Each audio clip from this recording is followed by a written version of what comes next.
তাদের প্রথম এবং প্রধানতম দায়িত্ব হওয়া উচিত ছিল এই আহত আন্দোলনকারীদের সুচিকিৎসা নিশ্চিত করা, আহত এবং নিহতদের যথাযথ ক্ষতিপূরণ নিশ্চিত করা এবং আওয়ামী লীগের নিষিদ্ধ করার দাবিতে, গণহত্যার বিচারের দাবিতে সরকারের মধ্য থেকে একটা জোরালো প্রতিবাদ এবং প্রতিরোধ গড়ে তোলা। এই যে তিনজন ছাত্র উপদেষ্টা তারা সরকারের উপদেষ্টা পরিষদে গিয়েছেন, তারা এনসিপি গঠন করেছেন, সেখানে আসিফ এবং নাহিদ তাদের কন্ট্রিবিউশন আছে।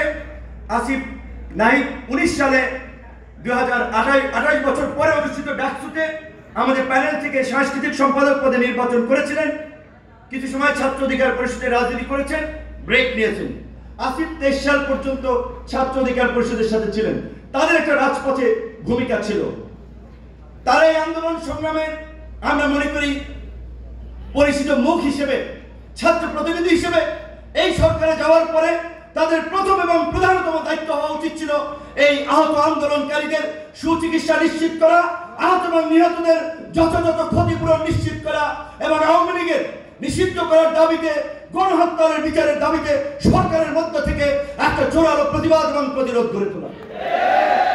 আমরা দেখলাম না, এখন রাজপথের কর্মসূচি দেখি, এগুলো মাইলেজ নেওয়ার কর্মসূচি আর বক্তব্য। তোমরা তো সরকারে ছিল, নাহিদ তো সরকারে ছিল 6 মাস 7 মাসের মতো, আসিফ এখন সরকার আছে, মাহফুজ যাকে মাস্টারমাইন্ড বলা হচ্ছে, আমাদের অনেক জুনিয়র বিশ্ববিদ্যালয় ছিল, আল্লাহকে হাজির নাজির করে বলছি, যে কয়েকদিন ছাত্রলীগের মার খেয়েছি, হামলা মামলার শিকার হয়েছি, ওই কয়েকদিন রাজপথেও দেখিনি। কিন্তু তাদেরকে মাস্টারমাইন্ড বানিয়ে দেওয়া হচ্ছে। এই কারণে বললাম যে ইতিহাস বিকৃত করার চেষ্টা চলছে।